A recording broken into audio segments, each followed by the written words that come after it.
Okay, so the next lecture is about prosody. That is the third speech sound, third speech component. बात करना या बोलना, उसका third important element है, component है प्रोसोडी.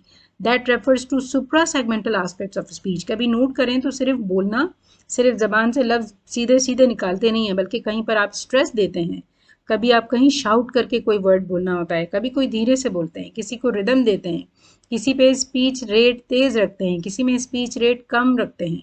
तो ये लैंग्वेज चेंज होती रहती है. लैंग्वेज को जैसे आपने स्पीच को अदा किया है, वो स्पीच का अदा करना सेम नहीं है, एक ही रेट पे नहीं है.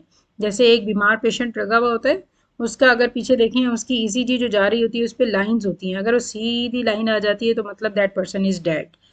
प्रोसोडी का मतलब है ups and downs. Ups and downs in speaking और इन स्पीच. इंसान जब बोल रहा होता है, बात कर रहा होता है, तो उसके कभी स्ट्रेस आता है, कभी जोर आता है उसके बात करने में, कभी रिलैक्स होता है. इन सब चीज़ों को मिलाकर हम कहते हैं supra segmental aspects. Supra segmental aspects of speech are called prosody. तो उससे हम प्रोसोडी कहते हैं. That plays a crucial role in conveying linguistics and paralinguistic information. Emotions, attitudes, discourse structure इससे ही बनता है. कभी अगर आप देखें कोई तराना गाते हैं, उसमें आपकी बिल्कुल एक अलग है, अलग से इमोशंस हैं. सॉन्ग्स में इमोशंस अलग हैं, आम बात करने में अलग हैं. जिस जगह और जिस शख्स से बात कर रहे हैं उसके भी आपने अप्स एंड डाउन्स को ख्याल रखना होता है.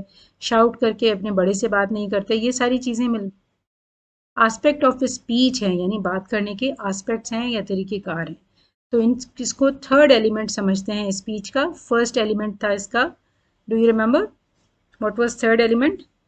That was phonetics, and second element was articulation. This is third element, which is prosody. It means tension, pitch, stress, speech rate. इन सबको मिला के हम कहेंगे prosody या suprasegmental aspects.